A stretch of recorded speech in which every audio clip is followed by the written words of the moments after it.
श्री गणपती अथर्व शीर्ष। ओम नमस्ते गणपतये त्वमेव प्रत्यक्षं तत्त्वमसि त्वमेव केवलं कर्तासि त्वमेव केवलं धर्तासि त्वमेव केवलं हर्तासि त्वमेव सर्वं खल्विदं ब्रह्मासि त्वं साक्षादात्मासि नित्यं ऋत्तं वच्मि सत्यं वच्मि अवत्वं माम् अववक्तारम् अवश्रोतारम् अवदातारम् अवधातारम् अवानुचानवमशिष्यम् अवपश्चात्तात् अवपुरस्तात् अवोत्तरात्तात् अवदक्षिणात्तात् अवचोर्ध्वात्तात् अवाद्धरात्तात् सर्वतो मां पाहि पाहि समन्तात् त्वं वाङ्मयस्त्वं चिन्मयः त्वमानन्दमयस्त्वं ब्रह्ममयः त्वं सच्चिदानन्दाद्वितीयोऽसि त्वं प्रत्यक्षं ब्रह्मासि त्वं ज्ञानमयो विज्ञानमयोऽसि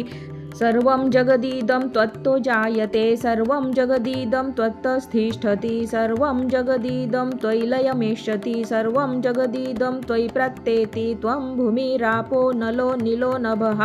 त्वं चत्वारि वाक्पदानि त्वं गुणत्रयातीतः त्वम् अवस्थात्रयातीतः त्वं देहत्रयातीतः त्वं कालत्रयातीतः त्वं मूलाधारस्थितोऽसि नित्यं त्वं शक्तित्रयात्मकः त्वं योगिनो ध्यायन्ति नित्यं त्वं ब्रह्मा त्वं विष्णुस्त्वं रुद्रस्त्वं इन्द्रस्त्वं अग्निस्त्वं वायुस्त्वं सूर्यस्त्वं चन्द्रमास्त्वं ब्रह्मभूभुर्वस्वरोम गणादिं पूर्वमुच्चार्य वर्णादिं तदनन्तरम् अनुस्वारः परतरः अर्धेन्दुलसितं तारेणं रुद्धम् एतत् तव मनुस्वरूपं गकारः पूर्वरूपम् अकारो मध्यमरूपम् अनुस्वारश्चान्त्यरूपं बिन्दुरुत्तरूपं नादः सन्धानं संहिता सन्धिः सैषा गणेशविद्या गणकऋषिः निच्रुतगायत्री छन्दः गणपतिर्देवता ॐ गणपतये नमः।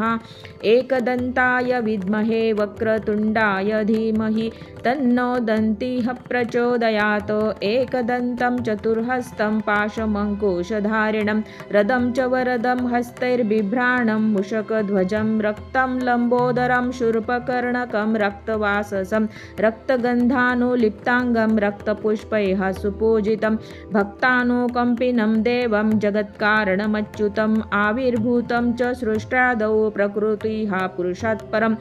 एवं ध्यायन्ति यो नित्यं स योगी योगिनां वरः। नमो व्रातपतये नमो गणपतये नमः प्रमथपतये नमस्तेस्तु लम्बोदरयैकदन्ताय विघ्ननाशिने शिवसुताय श्रीवरदमूर्तये नमो नमः।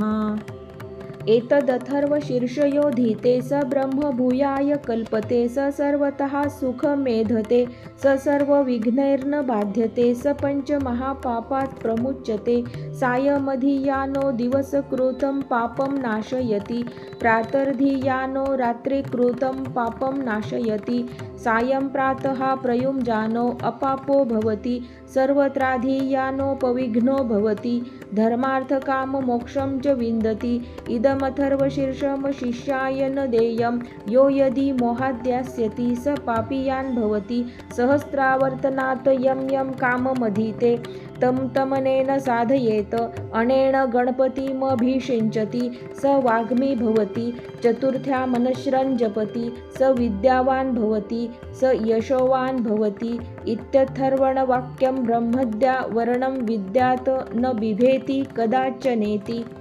यो दुर्वाङ्कुरैर्यजति स वैश्रवणोपमो भवति यो लाजैर्यजति स यशोवान् भवति स मेधावान् भवति यो मोदकसहस्रेण यजति स वाञ्छितफलमवाप्नोति यः साज्यसमिद्भिर्यजति स सर्वं लभते स सर्वं लभते अष्टौ ब्राह्मणा सम्यग्राहयित्वा सूर्यवर्चस्वी भवति सूर्यग्रहे महानद्यां प्रतिमा सन्निधौ वा जप्त्वा सिद्धमन्त्रो भवति महाविघ्नात् प्रमुच्यते महादोषात् प्रमुच्यते महापापात् प्रमुच्यते